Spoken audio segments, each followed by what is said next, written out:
राम राम जी सबको, राम राम राम राम। हरिपुरा की पूरी सरदारी को हाथ जोड़ के प्रणाम करता हूं, नमन करता हूं। और मेरे गांव से भी 36 बिरादरी के रिप्रेजेंटेटिव प्रतिनिधि यहाँ पे पहुंचे हैं। गांव के सरपंच पहुंचे हैं, पूर्व सरपंच पहुंचे हैं, सारे मेरे बुजुर्ग पहुंचे हैं। इसके लिए भी मैं हाथ जोड़ के आप सबको भी प्रणाम करता हूं। धनौरी से भी जो भी सभी लोग आए हुए हैं, पंचायती मेंबर। देखो, सारी बात तो बता ही दी, रणधीर जी ने ज्यादातर बातें बता दी, सरपंच साहब ने ज्यादातर बातें आपके सामने रख दी। मैं तो अपना गांव समझ के, अपना परिवार समझ के आपसे मदद मांगने के लिए आया हूं। अभी तक सारे हर चुनाव में कोई ना कोई तो आपके पास आता ही है मदद मांगने, और आप भी किसी न किसी की तो करते ही आए हो, किसी न किसी को तो वोट देते ही हो हर बार। सारे लोगों को पता नहीं 2-2, 4-4, 5-5 बार, पता नहीं कितनी बार मौका दे लिया। अपने खिलाफ इस बार जितने भी उम्मीदवार खड़े हैं ना चुनाव के मैदान में, आपने सबको मौका दे लिया। कोई भी उम्मीदवार ऐसा नहीं है जिसको आपने मौका नहीं दे रखा हो। मैं बस पहली बार आया हूं और इस उम्मीद के साथ आया हूं कि अपने गांव से, अपने घर से आप लोग खाली हाथ नहीं भेजोगे, अपना आशीर्वाद दोगे इस बार। और हम लोग तो, मेरा राजनीति से कोई वास्ता नहीं है।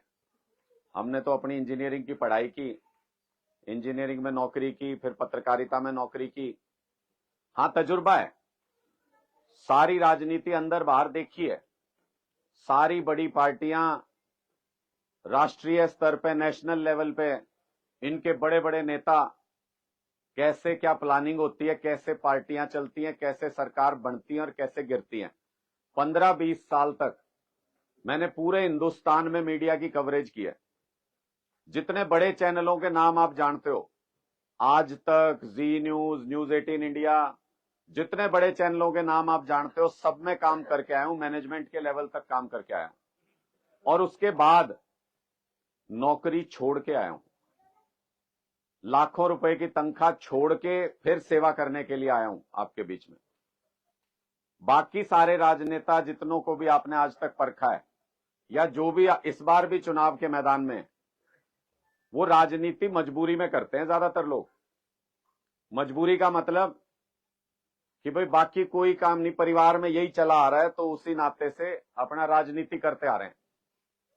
मैं राजनीति मजबूरी में नहीं कर रहा, मैं अपनी मर्जी से कर रहा हूं। वो कुछ और नहीं कर सकते थे, बस राजनीति सीखी थी परिवार से, इसलिए राजनीति कर रहे हैं।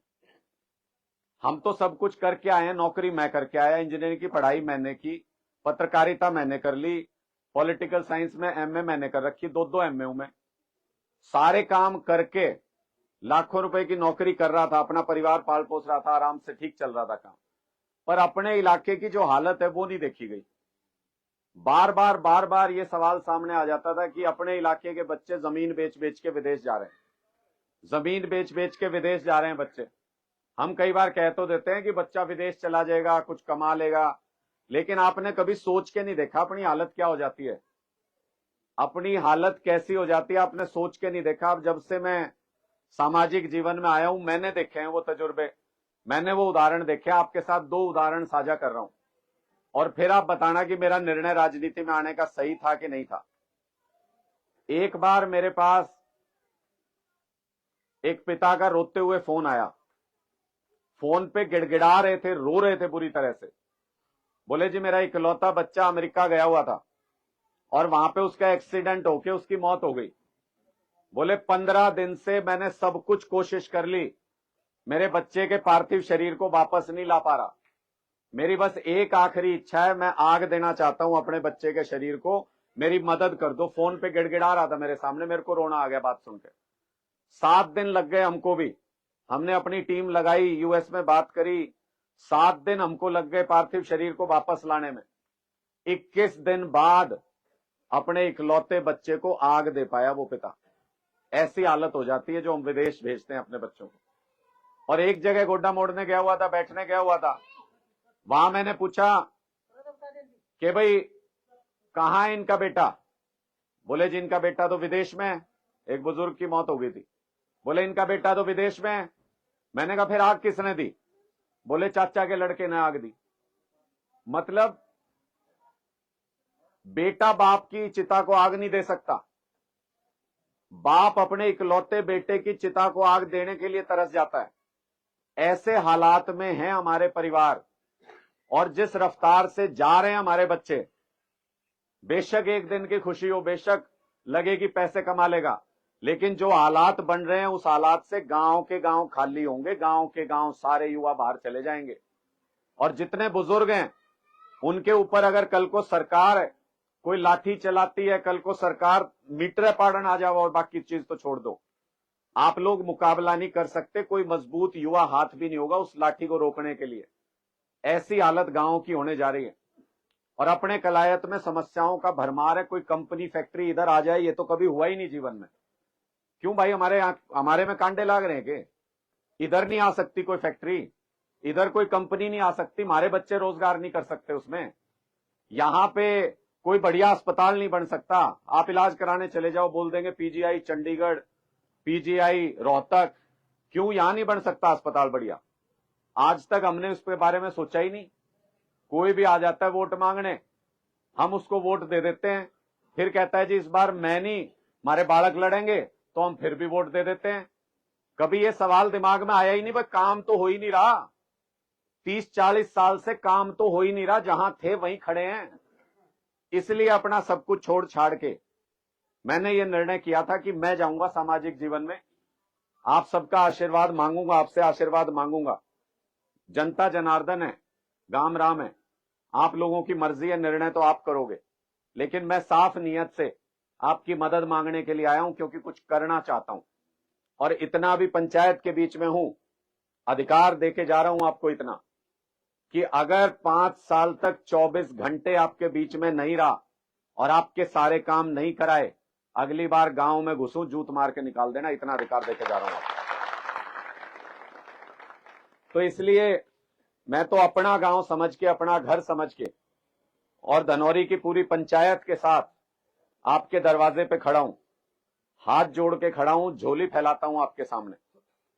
इस बार मेरी मदद करो, और मेरी मत मदद करो, मेरी नहीं कर रहे, मेरा तो घर चल रहा था, मैं तो बार बार ये कह रहा हूं, मेरे को घर चलाना थोड़ी है राजनीति से। मेरी मदद मत करो, अपने बच्चों की मदद करो, आने वाले भविष्य की मदद करो। ये जो हमारे बच्चे हैं इनके लिए आगे का रास्ता खोलो। मैं तो पूरे हरियाणा में कहीं से भी चुनाव लड़ सकता था, मेरे को तो पार्टी के निर्णय करने थे टॉप में बैठ के, मैं तो पूरे हरियाणा की 90 की 90 सीट से कहीं से भी चुनाव लड़ सकता था। यही क्यों चुना? क्योंकि अपने यहां पे कभी सरकार आई नहीं, अपनी कभी नहीं आई। कभी हमने सिरसा की सरकार बनवाई, कभी रोहतक की सरकार बनवाई, अपने यहां नहीं आया कभी भी राज। और राज नहीं आया तो उसका नतीजा भी भुगत रहे हम।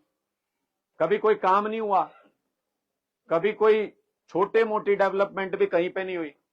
इसलिए मैं तो इस उम्मीद के साथ आया हूं, सारे मिलके चलेंगे, रल के चलेंगे तो अपना राज आ सकता है। मैं आपको ये उम्मीद देने के लिए आया हूं।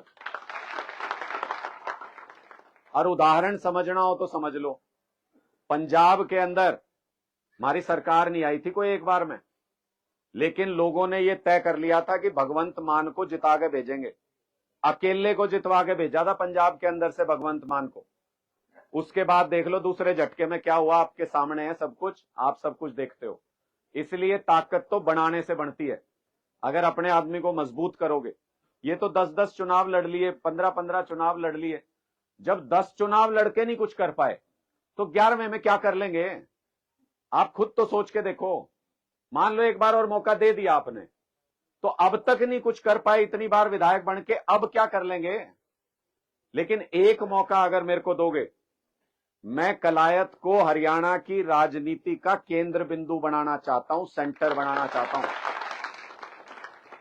आप लोगों से इस उम्मीद के साथ आपकी मदद मांगने के लिए आया हूं, और मुझे पूरी उम्मीद है आपका ही बेटा हूं, आपका ही बच्चा हूं, निराश तो नहीं करोगे किसी भी हालत में, ये मुझे पूरी उम्मीद है।